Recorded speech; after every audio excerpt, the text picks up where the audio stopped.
If you're gonna steal the catalytics off my truck, you should have checked if they were actually functional first. Wasn't so funny when it was turned. Was a fun morning at the beginning of the last week starting up my truck and waking everyone up at 2:45 a.m. to learn someone swiped the hollowed-out cats.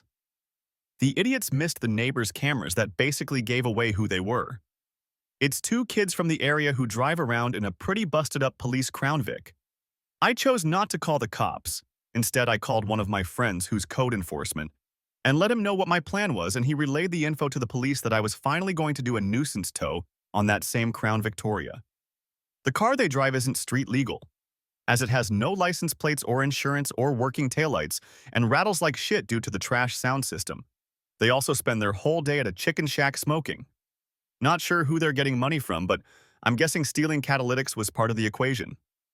When I spotted the car sitting on a quiet street, I called it in and got the go-ahead to tow.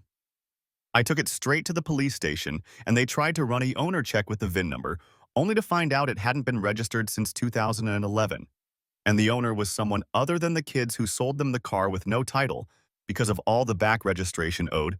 The cops said we can go ahead and take it to the junkyard till they can get a black title, aka Certificate of Destruction.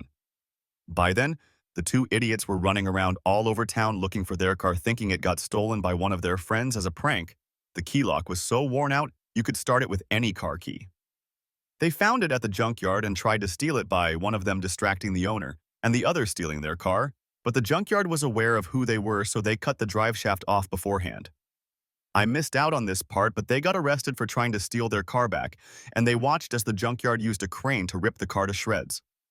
When I saw it, the remains looked like a toddler just ripped it to the bare frame out of curiosity. They've been out of jail since, but haven't left their trailer.